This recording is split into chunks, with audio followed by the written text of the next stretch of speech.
Chris Webster here, and I just wanted to thank all the people that are members of the Archaeology Podcast Network. Of course, our shows are always free, and members are what help keep them free. Other shows are on Patreon and similar sites and make you pay for content, not at the APN.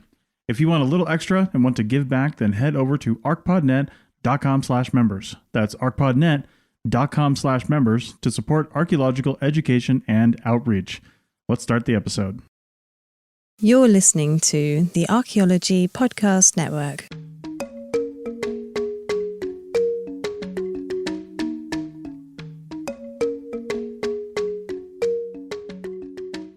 Welcome to A Life in Ruins Podcast, Episode 8. Today, we are excited to introduce our new series, Our Ruined Lives, which will air on the fourth Monday of every month, which means we are now dropping 2 A Life in Ruins episodes every month. The Our Ruined Lives episodes are a little different from our regular content. These aren't interviews, but dynamic conversation among colleagues about current topics in the field of anthropology. So without further ado, here is our friend and colleague, Damian Kirkwood, here to be our first guest on our first Our Ruined Lives episode. So how are you doing, Damian? I'm doing great. Thanks for having me. Dude, absolutely, of course. We're very excited to release this new episode series with you. So just for our listeners, could you tell us who you are, how you met us, and your educational background? I'll try to hit all those points. Well, I'm currently a field supervisor with LTA, and that is a private CRM firm in Laramie, Wyoming. I mean, we typically work with evaluating features and hazards on the landscape that are related to historic hard rock mining and coal mining. And I know David and Connor from grad school here at the University of Wyoming, where I did my thesis, and that was focused in zooarchaeology. I'm a faunal analyst and a cut mark analyst, and my thesis research kind of helped develop methods for observing spatial patterning of faunal remains at mass kill sites using a statistical approach. The goal was to kind of look for assembly line butchering and how people organize themselves and their waste when they're butchering a large number of animals at one time, and also to test whether that's actually observable in the archaeological record. So real quick before we continue, could you briefly explain to our listeners what zooarchaeology is and like some of the methods you use to look at cut marks and faunal analysis? So zooarchaeology is an offshoot or a branch of archaeology that focuses on examining faunal remains or animal remains that are recovered from an archaeological context. And as far as the methods that I employ, it's usually macro and microscopic analyses. As far as cut marks go, my expertise are kind of using cut marks as a alternative dating method to identify protohistoric or contact era sites. And that would just mean looking at trying to identify stone cut marks versus metal cut marks, because oftentimes metal implements and the tools aren't left because they're valuable. They're not always recoverable at the excavations. And so they're often taken with them away from the site by the people using them, or they also disintegrate very easily. And so one way to look and try to date these type of protohistoric sites is to kind of use microscopic analyses to identify metal specifically, and stone. And you have an article about that in Plains, out right now, in Plains, about how your blind test, a blind study of those two, where you were able to identify different cut marks based on their kind of their form and how they're so there's diagnostic attributes that we use to differentiate between metal and stone. And what we did is we took kind of like an experimental approach to develop the methods. So we got some cow bones that were donated to us from a local butcher shop, and we had someone mark them up with metal and stone, like a biface and then like a metal knife. And then they would have the key, and they would test us on our accuracy based on what we used to classify a metal versus a stone implement. And actually, we spent over 300 hours doing these kind of blind tests, plus applying it to an actual faunal assemblage, which I think is the most time that someone spent looking at cut marks. And it kind of proved to be an actual reliable source for dating the protohistoric era. We had over 90% accuracy, which is quite high. That's awesome, man. So Yeah. I have a real quick question. Are you going to Plains next week? I'm not. Oh, that's a bummer. Why is that? So yeah, for our listeners, the Plains Anthropological Society Conference, which is my big subfield conference, is next week in Bloomington. And apparently, dude, there's hardly anyone coming. Like, it's usually fully booked for Thursday, Friday, Saturday, and they're only having one session Saturday morning because there's such a low turnout this year to go to Bloomington. Oh, that's too bad. Where's it at again? Bloomington, Indiana. It's being hosted by University of Indiana, Bloomington. So Dr. Schreiber, I believe, is the this year's host. But it'd been cool if you were going. I'm going. I'm looking forward to it. I'm about to win all the. I'm going to win all of the student competitions. Calling it right now. There's more vests worn at that conference than there are at Sturgis, and it's really funny to me. I'm pretty sure Dr. Marcel Kornfeld from University of Wyoming still wears the same leather vest that he wore to his first planes back in the 70s. Oh, yeah, I But didn't know no it was that patches, old, right? But Oh yeah, it's that old, according to some sources who have known him that entire time. That it's the same one, still going strong after all these years. Yeah, he made it with stone tools, I heard. Killed Tanned the himself hide and everything. Yeah, killed the animal with an atlatl. Is probably one of the goats he had the students kill at field school, and just made it himself, and then just able to keep on going. But dude, that's awesome. I think I'm pretty sure you're the first zooarchaeologist that we've had on the show. Correct me if I'm wrong. Anybody? yeah, I think so. Yeah. Well, technically, right? Yeah, I mean, I'm a fringe scientist. What the fuck does that That's mean? for sure. I don't know. I don't know what that means. I regret saying that out loud on the air. So This is a Carlton, science-only podcast. Don't you come in here with that pseudoscience bullshit and besmirch the good A Life in Ruins podcast name. We're too late in the game, David. You guys, I just do. I don't even know what I'm going to say there. Damian, what's the difference between zooarchaeology and archaeozoology? Oh, I don't know. Just the terminology, I suppose. I don't know. Do you know? Okay. I mean, it was going to be a joke, and I was going to be like the Atlantic Ocean, but yeah, it's okay. yeah, like it's called archaeozoology overseas, and like you'll see a lot of journalists say, I'm not talking to you, I'm talking to like the audience in general, like Caleb Welch if he's listening. But like, like archaeozoology is how it's called there, and then we just our normal. I see. Zooarchaeology. Yeah. Yeah. Well, and like most of my stuff, I am a zooarchaeologist, but I do focus a lot on taphonomy, or You dabble?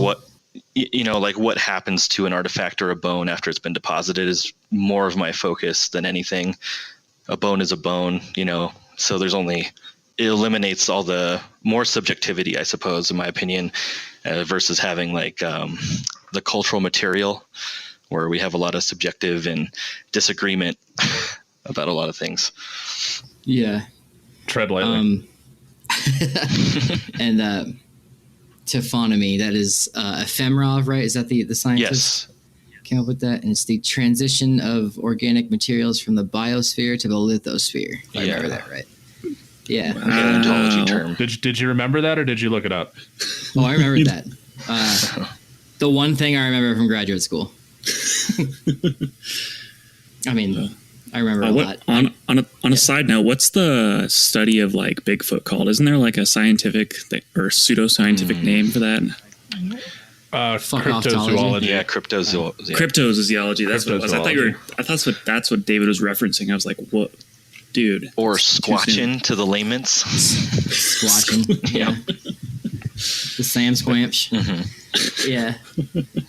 Which is always really funny. Hold on. Like, I've always wanted to talk about Bigfoot. Oh, I have a lot to say about Bigfoot. Now is my chance to talk about the Sasquatch.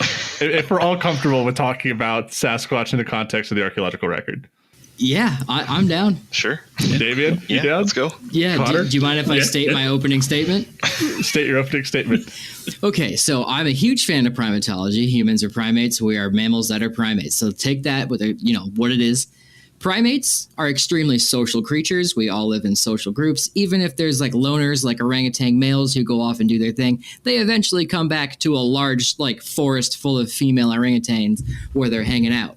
So why is there one primate animal that just wanders around by itself for no reason? And everyone's like, oh, they don't want you to know they exist. Though, if it was a primate and it exists, it would hang out with a bunch of other primates wide in the open, loud as fuck, throwing shit everywhere. And it would be right in front of us. I think he's asexual, actually. He's self-reproducing. Yep, self-reproducing. Oh, that throws a wrench in my entire theory then. Yeah, I don't know. But The reason why we don't have Bigfoot in the archaeological record is simple. Is that they didn't exist until the 1960s when L. Ron Hubbard, as part of the Black Lodge, summoned him and the other cryptids in a ruined summoning ceremony that brought all these creatures from another dimension, which is why we can't find them in the archaeological record. So Bigfoot, Chupacabra, the Yeti. Is that the Bohemian Grove? They're not from this dimension, and that's why they were introduced in the 60s, and that's why you got to be careful. It's all L. Ron Hubbard's fault. You know what else was introduced in the 60s was drugs. Psychedelics. That could be also an explanation. No coincidence.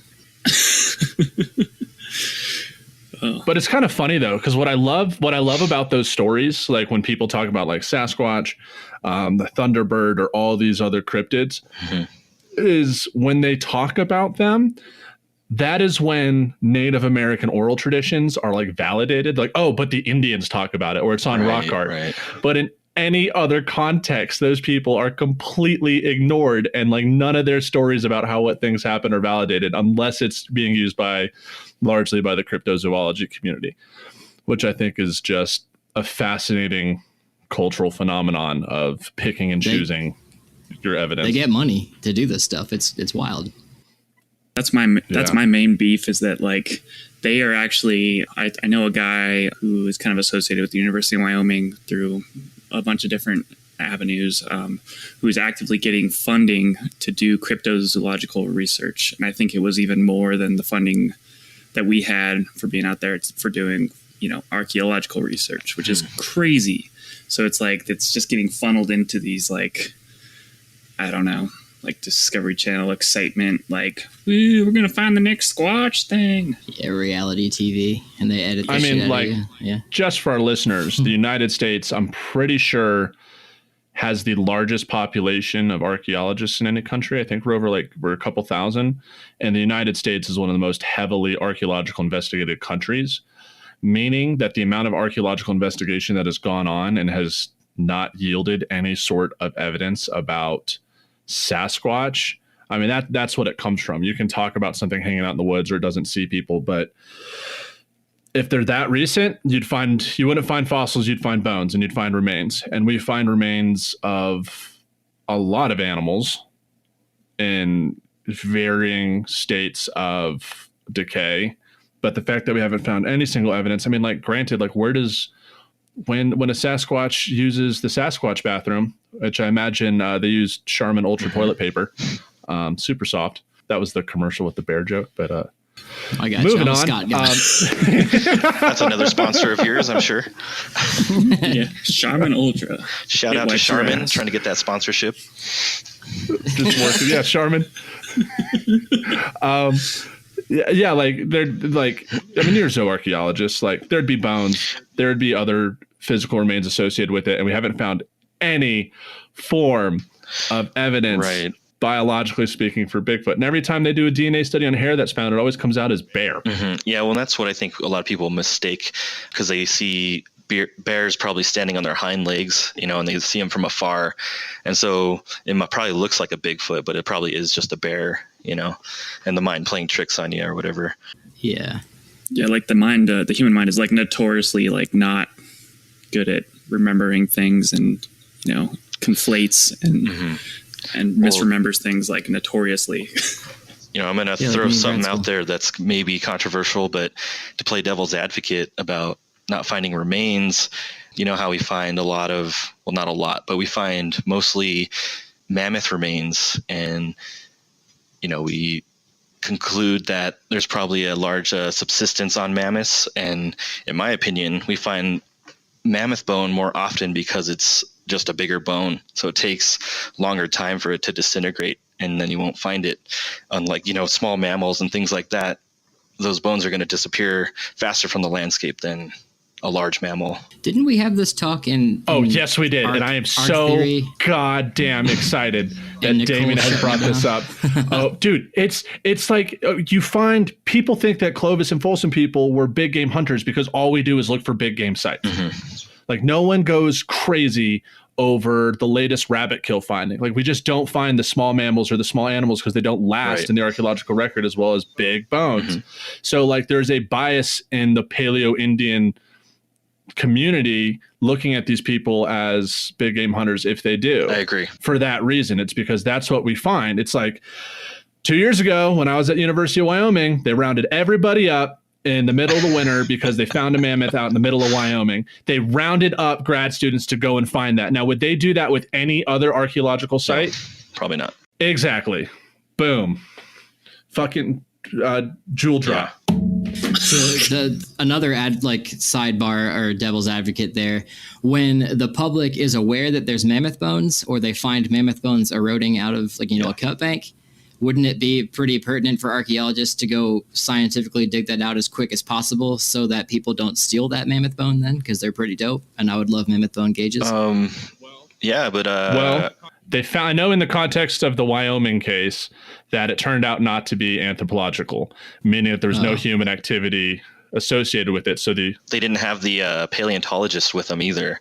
So it should be a joint effort probably with archaeology and paleontology, just in case that there's no, cultural association, that it's, a paleontological find rather than archaeological. We're talking so Rudy now. And I'll tell real quick, I was caught up in it too. So not to say that I was not a fan. When I heard there was a mammoth, I was super excited. It wasn't actually until I talked to Alex Crabe, who I mention way too frequently for someone that doesn't listen to our podcast. Yeah, we got a crush. God, he's a gorgeous, beautiful man from Northern Virginia. He's the one that actually calmed me down. He was the one that was like, dudes, he was like, Carlton, it's just a giant elephant. Who cares? Don't get worked up at it. There's other things in the archaeological record that are just as exciting. Don't conflate this. And he was right. And I've definitely reconfirmed my views. And I think my current advisor has definitely done that as well. So that's just my little beast. I don't want to be totally on my own high horse, but I was totally caught up in it too. Well, I think all this, proves is that there's the potential that Bigfoot was around, but it just got destroyed. Yeah. Speaking of destroyed, so is this segment. So let's go to the next one. Are you ready to upgrade your GPS so you can use your phone or tablet to map data? Want to use mapping software of choice on your tablet of choice? What about sub-meter or sub-foot accuracy? Ready to get your GPS position fixed faster than you ever have in the past? I mean, come on, we all know how long that can take. Contact the GPS experts at Anitum GeoMobile Solutions to help transition to the latest mapping technology. Visit agsgis.com. That's agsgis.com or call 1-800-980-4649. These guys are pretty great, and I've used some equipment from them, and Matt Alexander, who is the VP of Sales, is an awesome person and will help you figure out exactly what you need. So agsgis.com, 1-800-980-4649.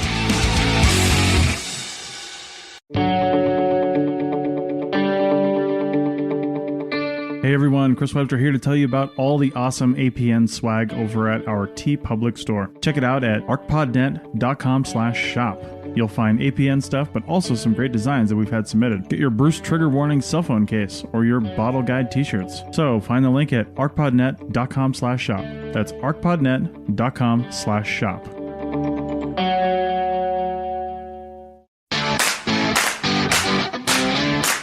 Hey, I'm Chris Webster, and this is your Wild Note tip of the month for October 2019. As we move into the off-season for much of the Northern Hemisphere, you might be wondering what to do with your fancy digital data management software. Well, here are some ideas. Wild Note can be used to help catalog artifacts in the lab. Just export a pivot table and import into your existing database. Create new forms to manage proposals and report writing tasks. Not all forms for data collection have to be exported. They can just be used for organization and internal data gathering. Finally, test out new forms for the next field season. Check out our safety forms or build your own. If you aren't using WildNote yet, head over to wildnoteapp.com. That's wildnoteapp.com for all your digital data collection needs and a free trial. All right. Hey, Caleb. Hey, Mom. If you guys are listening to this podcast and you made it to the second session, we're back with Damian Kirkwood. And we're going to talk to Damian about how he got into archaeology. So, Damian, I'm going to ask you the question I just asked. How'd you get into archaeology? Well, it was actually kind of a long process. I kind of grew up in the field. My dad's a geologist. He's got his master's in geology. So I kind of just grew up being in the field all the time, and I actually thought that's what I was going to do. Like a lot of archaeologists, you start out with an interest probably in paleontology or something like that. But I actually didn't know how to get into becoming an archaeologist. I didn't even know that was a path yet. And so when I was in community college where I started, I pretty much took every subject that you could. I changed my major so many times. It was like English, history, humanities, you name it. And psychology. I was actually 6 credits away from having a bachelor's in psychology. Shine away from those math degrees, huh? Yeah. Once I got done with community college, I found out that anthropology was an option, and it actually encompasses all of those disciplines. And underneath that was, the 4 fields. So biological anthropology, linguistics, cultural, and archaeology. And then it was like, oh, that's how you do it. You have to go through anthropology to get into archaeology. So I was always kind of interested in history and things like that. But I just didn't know how to get there. And then I got to the University of Wyoming, and then it all clicked. I feel like that's the most romantic part of archaeology, at least like it's romanticized in popular films and whatnot, is that field aspect. When you talk about Jurassic Park, you can talk about Indiana Jones. There's like this fascination, and love of the field by people who actually do it. But I feel like this is not even remotely controversial. I feel like fieldwork is not well represented in popular media. No. Like the reality of it all. The only like I guess exposure to field work I had growing up as a kid, like knowing about it, was like in Jurassic Park, that scene where they're with that stupid fucking radar machine that doesn't exist, but they're out in the field, that's the first time I saw that. And I was like, oh, that's what a field science is, I guess, when I got to school. But I don't know. So growing up with your dad doing stuff in the field, like, what was that like? It was very helpful, actually, for my future, because I became very familiar with lithic materials at a very young age and seeing artifacts on the ground and things like that. So, I guess when I would see it in movies, it was definitely not represented how I saw it, like living it, So it is kind of weird to see how the field of archaeology is represented in film. And just in popular culture, I think, that amount of paperwork and the excavations, the, management of the data is definitely not entertaining for the masses. You'd rather see somebody out there with a whip and, punching people.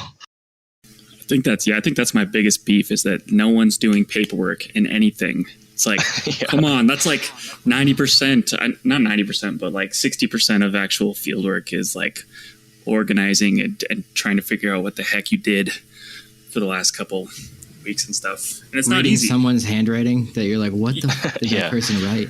Yeah. Well, I don't know. Like, I guess on the topic of Indiana Jones, like, do you think that's a positive or a negative, representation, or is it both? Or is there anything that's actually correct about it even? So I definitely want to point out that as we talk about Indiana Jones, one of our colleagues and who will be interviewed for episode 8, 9. What episode is this? This is 8. Ocho. Oh, yes, ESPN for episode 9. Ocho. Episode 9, Dig It with Raven. She just dropped a new video on YouTube, Archaeologists React to Indiana Jones, Raiders of the Lost Ark. So I highly recommend our viewers to definitely check that out. She does good work and does I mean, we all know where this is going. Like, Yeah. Let's switch to. do we want to be militant about this, or do we want to be like calm and serene? So I'll open with a qualifier. I liked Indiana Jones as a kid. I watched the shit out of it. Your Here we go. See, I'm gonna get ridiculed for this, and I'm gonna. People tell me this all the time, and maybe that's why I'm a failure. But like, I really enjoy Indiana Jones, and like, I got into archaeology, and I was like, you know what? I really like archaeology. I like history. I like old things. Not a huge fan of Nazis, so like, checks out. And then I went to school, got into it, and then I realized when I was doing history, I switched to anthropology because that was cooler. And then I was like, oh, you can do archaeology with anthropology. Oh, and that's how I do archaeology. Took a class, and I was like, okay, so Indiana Jones is just not an archaeologist at all, but I'm still doing archaeology, so this is awesome. Yeah, And, no, like, but agreed. I think that's a positive. Yeah. I mean, everyone loves it. It's Hollywood, and then you actually get into the field, and it's like, oh, this is wrong. He's not an archaeologist. He's a looter, and he just destroys everything where he goes. Oh, yeah, he's the definition of a looter. And the fourth movie is definitely the worst. Not a fan. Are we talking Crystal Skull? Oh, we're talking Crystal Skull. I loved it. Nope. Opening statement, Carlton. Yeah. Let's hear it. Last Crusade. I love the Last Crusade. Give me Sean Connery any day. You have chosen poorly. Well, did you guys see that article I sent you earlier today? The Chicago Tribune from 2014. They actually have excerpts from George Lucas's transcript when he was talking to Spielberg about Indiana Jones. And so essentially what he says is Indiana Jones is intentionally going to be like an outlaw archaeologist. He's, educated with a PhD. He's a doctor, but he's kind of fed up with that life. And so he just becomes a grave robber for hire. And that's George Lucas's words. So it's almost kind of weird that, archaeologists gravitate towards this character, but even George Lucas was like, yeah, this isn't, he's not actually an archaeologist. Okay. He's just a grave robber. His character is loosely based on a real life archaeologist though, isn't he? There's a couple, I think. I don't know much about them. Maybe you guys know these names. Leonard Woolley, Hiram Bingham III, and Roy Chapman Andrews. And they're all pseudo-archaeologists, mainly explorers, I think. Oh, okay. Yeah, they're before the field develops into a real academic profession. It's like early 20th, late 19th century archaeology, where it's basically just people with money running around the globe, just looting. Look at these fascinating artifacts of the Amazon, and then bring them back home, and they're like, yeah. Wasn't Hiram Bingham the person who took the Incan stuff from Machu Picchu? Yeah, he published The Lost City, I think is the book, and saying that it was the last city, I believe. Oh my gosh. Yeah, that's our history, unfortunately. Yeah. But it's really interesting the last city. Like the last lost city? Is that what he's saying? Yeah. Something like that. Are you flipping through a book to find this out right now? No, I took some notes earlier, Oh, nerd. I had my, I'm sorry. One of my favorite archaeologists that's portrayed in films. Have you guys ever seen The Lost City of Z? Mm-mm. You guys have missed out. It came out on Amazon. The lead actor is the same actor from Sons of Anarchy.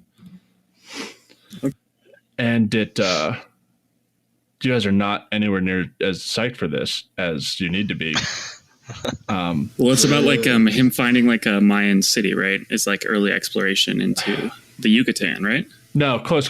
So it's actually based on a real life dude. His name is Percy Harrison Fawcett, British military officer, and he was enlisted by, I think, the British Geographical Society to basically go out to the jungles of Brazil. And basically he was meant to map the borders between the disputed territories between some countries in South America. But while he was there and he went up this river that no one was able to get up to, he finds pottery out in the jungles and does not know what is going on. Comes back to the British, the Geographical Society upon his return, treated as a hero, and like was like, I found evidence of pottery of this long lost civilization. This civilization could have been more advanced than London at the time, and he was berated because this is like the early 19th century, early 20th century, late 18th.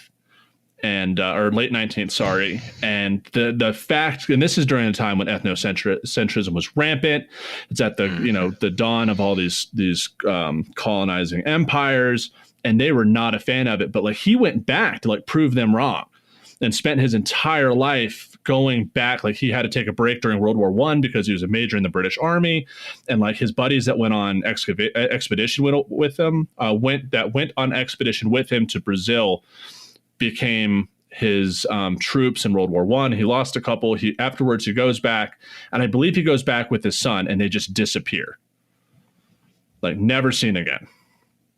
And like I like the movie is great. It's called The Lost City of Z. It was on Amazon. I don't think it's there anymore, but it's a much better accurate retelling of a real life representation of like archaeology in some of these expeditions. Because like, I mean, I'm not sure how Percy Fawcett was in real life, but in the movie, he's very much portrayed as an explorer and a scientist who's like, no, there's evidence here for something. We need to look at this.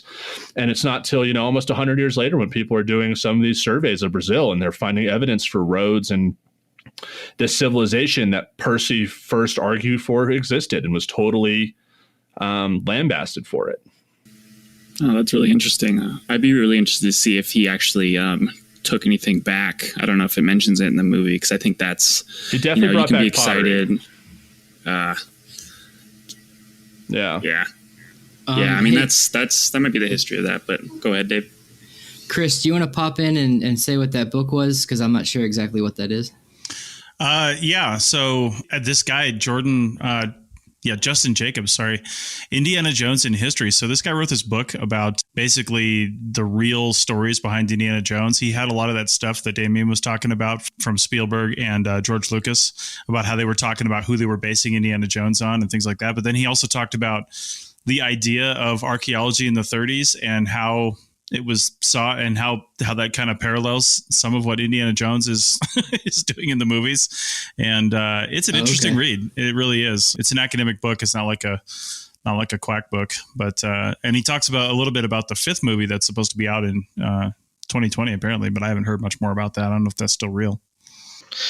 That's interesting that you bring that up, because that was kind of one of my points that I wanted to ask you guys was, do you think that Indiana Jones is kind of representing salvage anthropology?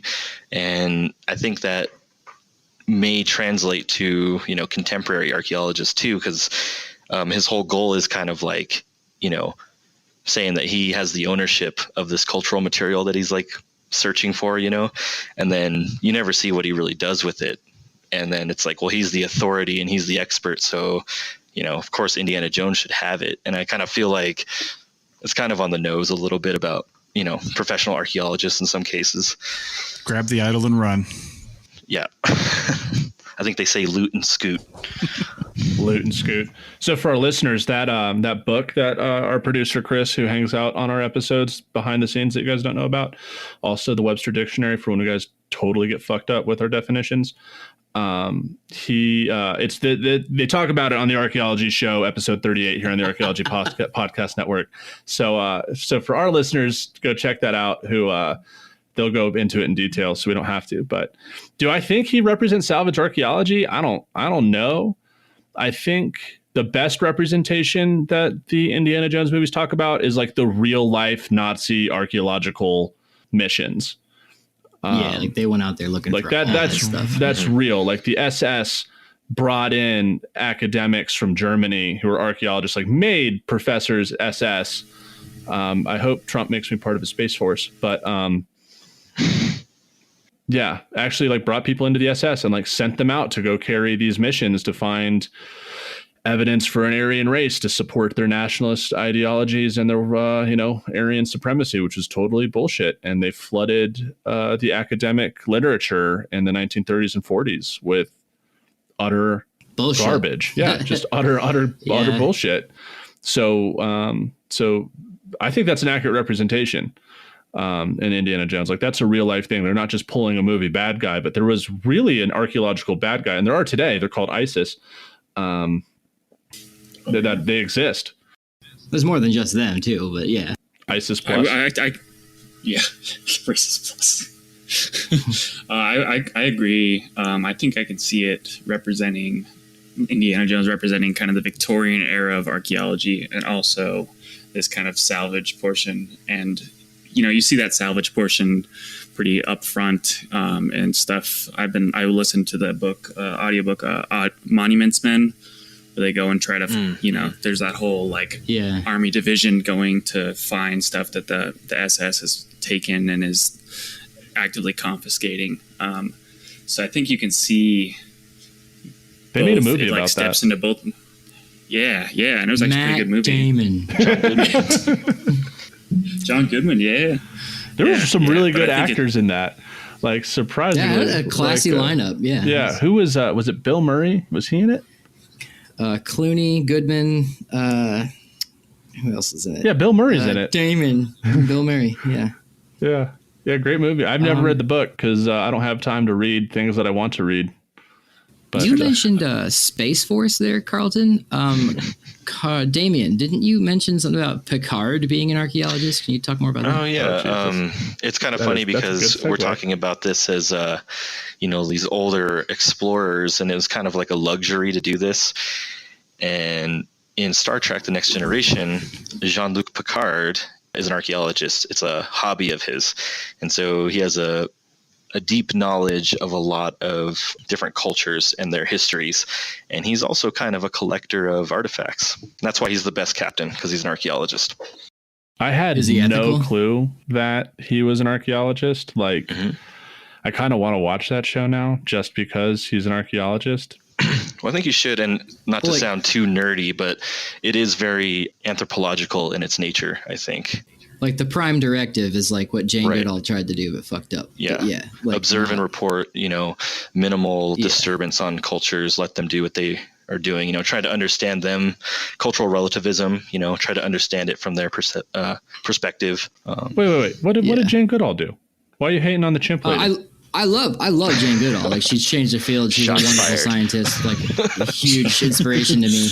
But there's a lot of flack that she gets in the primatology field for like just literally hanging out with the chimpanzees she was studying, and like it might have biased her like opinions of what they were doing sometimes, and like attaching names to them and doing specific things. But like, she named some of them Frodo and stuff, which she did milestones for the field. It's just, is that the right way to do it? We don't know. But that was the 60s. So. Well, let's continue this during the next segment, because the Klingons are on their way. They're upset with the way that Jane Goodall is interacting with the chimpanzees. So once we get this whole thing sorted out, we'll be right back with segment 3. Hey everybody, Chris Webster here, and as we head into the off-season for much of the Northern Hemisphere, it's time to buckle down and write those reports. As we all know, the time you work on the report has to be accounted for. That's where Timular comes in. Timular is a time-tracking app, but it also has a physical component. Just flip the Timular cube to the side that represents what you're doing, and it stops time on one task and starts it on another. Check out Timular over at arcpodnet.com/Timular. That's arcpodnet.com/TIMEULAR. Welcome back to episode 8. We are in the section 3 of A Life in Ruins podcast, and that was a beautiful mess, but we're still going through.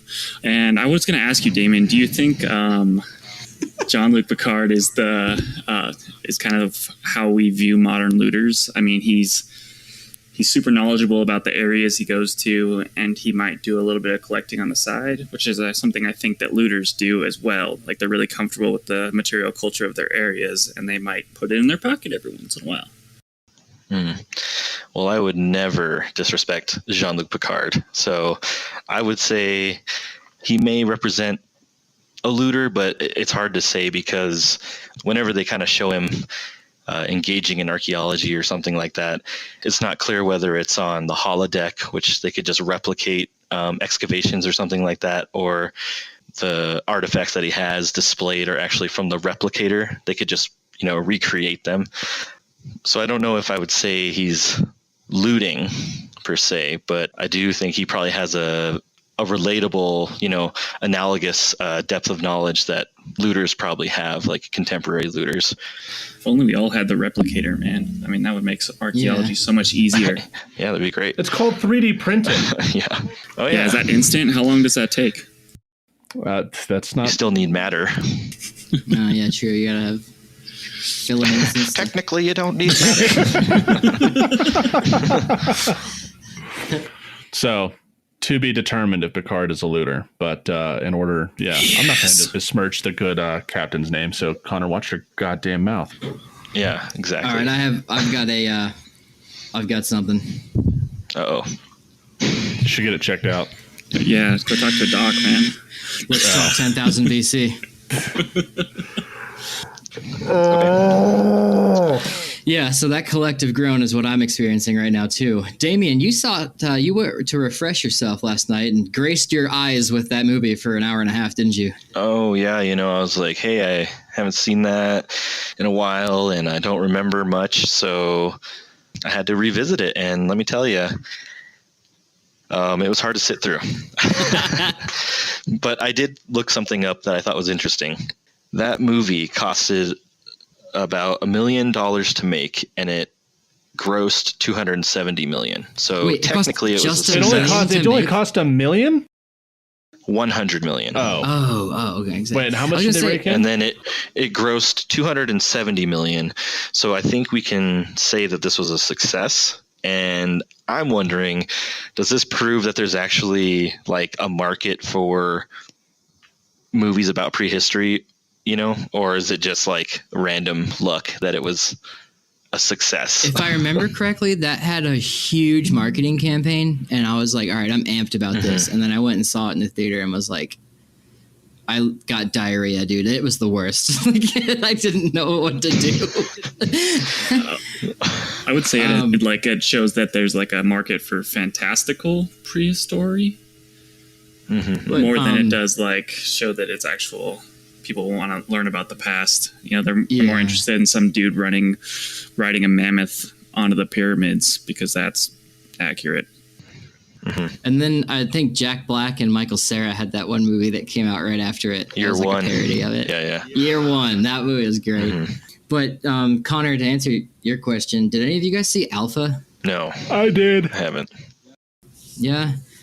That one was pretty good. Also had a huge marketing campaign and kind of like seemed to have fallen flat, but like they did a great job. They had a French archaeologist like teach them how to flint knap and everything in the movie, and they actually wore clothes.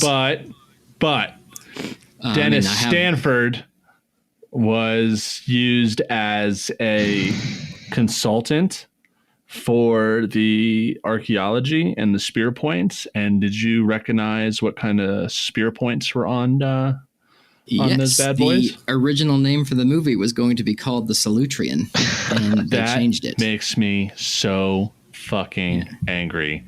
Do you know Dennis Stanford recently died? I had to Don't catch speak myself ill the there dead. from saying. Yeah, I was going to say, he just passed away recently.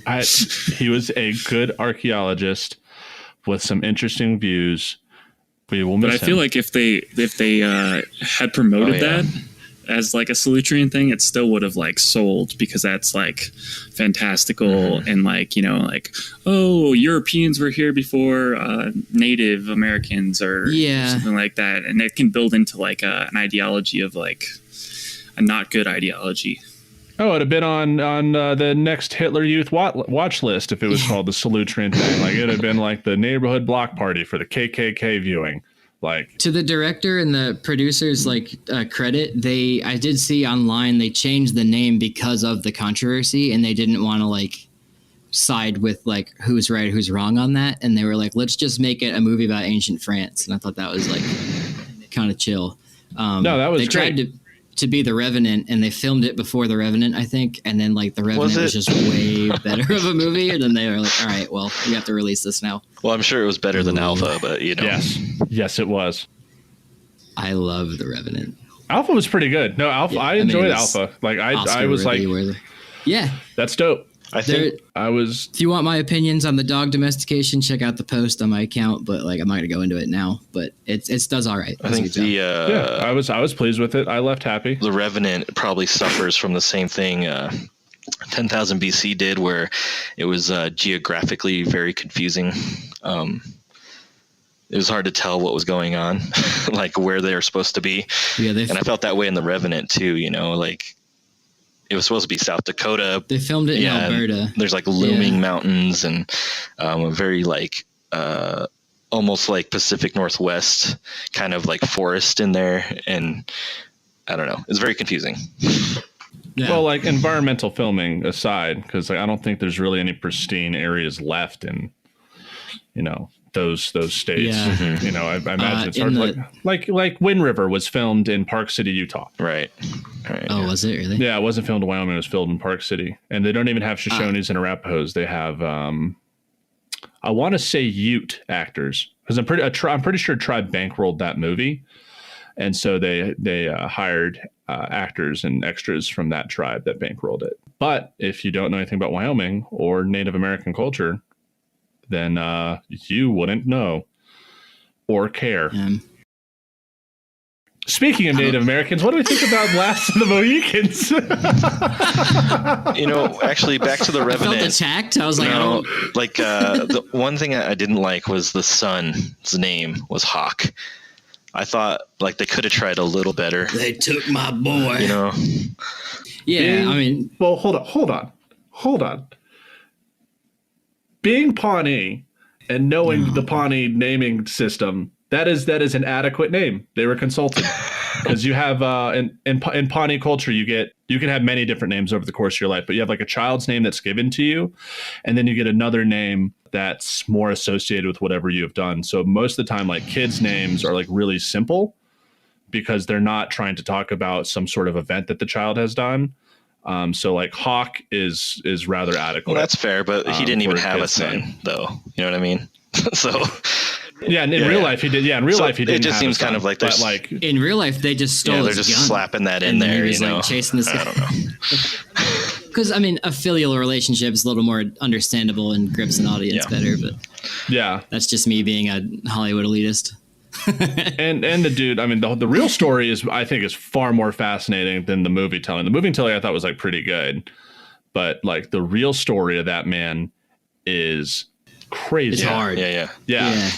And he ended up getting killed by the Riccara later in his life on another expedition. They killed him in St. Louis. They did not kill him in St. Louis. Someone died in St. Louis that I remember reading about, and I was like, what? Nope, he died in North Dakota. A lot of people have died in St. Louis. But and then he was also like, he actually never even killed the dude.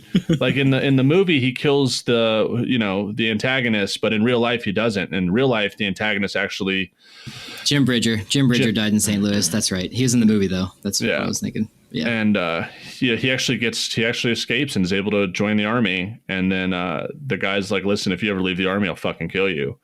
But then he ends up dying anyways, fighting the Riccara again. I watched the extras of that movie just because I really enjoyed it. And apparently they were trying to film that final scene where like he's fighting Tom Hardy in the snow.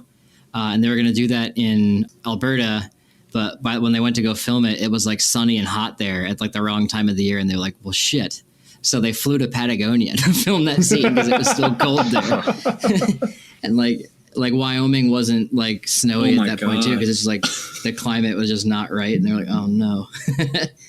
But they're jumping continents. I mean, that's how it is with Hollywood. I mean, like, first off, Lord of the Rings wasn't even filmed in the Middle Earth. It was filmed in New Zealand. Exactly. You take that back. Oh my God, get out of here. Can I ask if you thought that there was good representation of Native Americans when he was in The Revenant, when he was going and, hanging out with them? Do you think that was accurate? I mean, to my understanding, yeah, they did the Riccara as well. And they did the Pawnees when the Pawnees did show up. But then there's like that scene of like an Earth-Lodge village of Pawnees being burned down, which like never happened. So there was like some historical inaccuracies, of course, when it comes to that. But like in terms of the dress, the language, it was all great. Like they brought in indigenous supervisors and cultural liaisons to help out with that, and like language coaches. I think the Pawnee language coaches actually they came out of Indiana Bloomington, and representatives from Pawnee, Oklahoma. Yeah, Bloomington has a very big history with working with native languages, which is fun, which is interesting because like I'll talk to people about Revenant and they're like, I don't understand how, because the point when a hawk dies and he's just kind of left there and they Ricra find him and they're like, oh, he's a Pawnee boy. Some of my friends like, how would they know? It's like, well, there's these intrinsic differences in dress that kind of portray that. And pretty sure he was wearing colonial clothes though in the movie, or like I'd have to double check, but like you can tell differences, marks, tattoos, hairstyles. Yeah. But there's definitely realistically ways you can differentiate people. Like they're not homogenous Native Americans where everyone wears the same clothes and does the same thing. Yeah. You can fit Europe a couple times inside America, the continental United States, and even North America in general. Like the variances in cultures and beliefs is just astounding. Yeah. And I'll get off my soapbox. I really dug, like, speaking as a non-native though, but like the apocalyptic tone of the movie, like it just was like dark and sad, and like there's no light in the movie, and like there's this whole like genocide with the Native Americans going on at the same time, and it's like genocide's not cool, but the way they work that into the movie, it's like also like a side plot of the movie is just like, oh yeah, Native Americans are just like losing all of their culture to like this expansionist American way of life. Official stance of the Life in Ruins podcast is we do not condone or support genocide. Yeah, I mean, I'm gonna always stand by that and not support that. Yeah, but another good movie. Shit, it's not even archaeologically related, but it's like Hostel. What? Hostiles. Hostel is like a Saw Eli movie. Roth. I was like, I don't know, man. Yeah, I was like that. Hostiles was good. Christian Bale, Wes Studi, right? Yeah, Wes Studi was in it. He's actually, I think, one of the first Native American actors getting an Emmy. I don't think I've seen that. So really? It's I'm good. Very good. He's Cherokee. Support him. He also played a Pawnee in Dances with Wolves, the movie that shall not be talked about. And the reason why I love that movie is because like at the beginning of it, they make Native Americans look like the villains, but by the end of it, they go through this whole colonial transformation and realizing, the deprivations of Manifest Destiny. And at the end, they all end up getting killed by pissed off white ranchers who didn't care about the United States government or anything else. And it's, it was an interesting transformation. Like, they come together with like coming to grips with their like grief and suffering. Like it was an interesting movie. And it wasn't blatant about it. Like it wasn't blatant. That's what I liked. It was subtle. Like there was a subtle change in the tone. But you know what? Wasn't. Speaking of like new things going on right now, can I change the subject? Yeah, is that appropriate? Yeah. So there's the movie's not out right though. William is the new movie about kind of came out in April 2019, I think. Oh crap! I haven't seen it. Yeah, it was a limited viewing. I don't think I was going to go see it. Yeah, it was a limited viewing. I wanted to see it because it came to Denver, but we were actually at SCA's when it came out or something like that, so I missed it. I want to see it, and for our listeners that were wondering what we're talking about, it's called William, which makes it super hard to search. Yes. And it's about a Neanderthal human hybrid boy. So like the parents are geneticists or paleoanthropologists, something along those lines, and they basically spliced an embryo of the woman with, I think it's semen of a Neanderthal, or they created something weird. Anyways, nice. You get a hybrid baby. Yeah.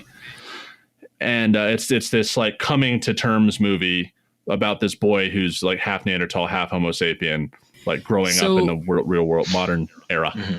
Is the official stance of a Life in Ruins podcast then that Neanderthals and humans can be hybridized? Or well, yeah, I mean, I thought you thought something differently. Oh, I do, David. I'm glad you brought that up.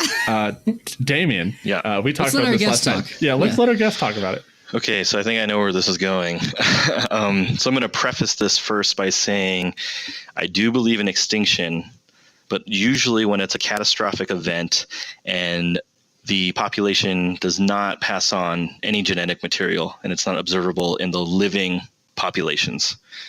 And just to clear this up, we're talking about what a species technically is, right? And so if we think of the old traditional definition of a species, it's usually organisms that can produce fertile offspring with one another, right? So you have dogs, shout out to David, Rachel Shimmick. You have horses, shout out to Cassidy Thornhill. And if horses mated with like a donkey, shout out to Sean Carroll. Those offspring would be infertile, right? And so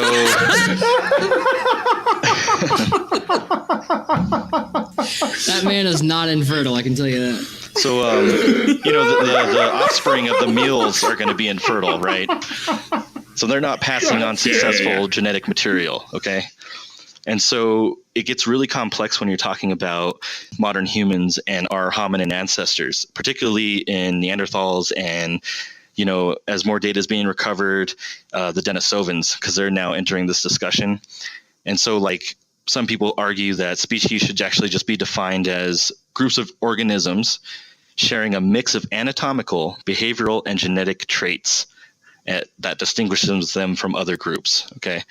And so based on that definition rather than the old traditional definition, it's hard for me to accept the word being thrown around of extinction for things like Neanderthal and Denisovans, actually. And so I know this is controversial, but that's a fair assessment. Yeah, I agree with Damian 100%. Genetic material is passed on, then I think they're observable and still living within us, technically. So what's your species name, though? You're on the spot. My species name? What do you mean? Or like, what do you call Neanderthals? What's their species? Well, I mean, they're Homo neanderthalis, right? Oh. That's where I disagree. And so they all, I think it's Heidelbergensis. I'm not a biological anthropologist, so I'm going to put this out there. But, you have, I think, Heidelbergensis leaving Africa, and then it branches to Neanderthals and Denisovans, and then some of them stayed and became Homo sapiens, which some people say archaic Homo sapiens. So even them, like, they would be different than us, contemporary Homo sapiens.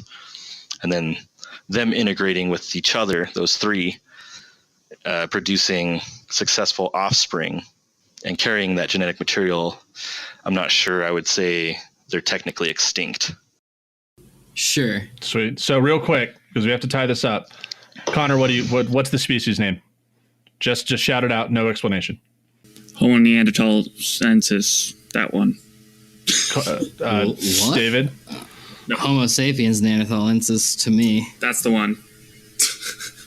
And Damien, you said Homo neanderthalensis? Yeah. I'm going with Homo sapiens. Nope, Homo sapiens. If we can interbreed. I take my Neanderthals the way I was learning them. All right. See, I thought you were asking what people call it. No, got you. Well, guys, we gotta wrap it up. Damian, thank you so much. Is there anything you'd like to, guys? Yeah, was there anything you'd like to plug real quick? Yeah, my Instagram is latifrons_88, and also search North Arrow Archaeology. That's my consulting company with Cassidy Thornhill, and we do faunal analyses and consultant work, so look us up. Sweet. Hell yeah. Well, everyone, that was episode 8 of a Life in Ruins podcast. That was our first host for our new Our Ruin Lives episode, Damian Kirkwood, our buddy from University of Wyoming, and we are out. Unlike the Neanderthals. Oh my god. Nope.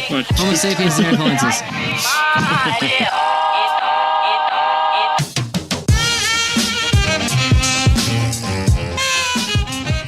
Thanks for listening to a Life in Ruins podcast.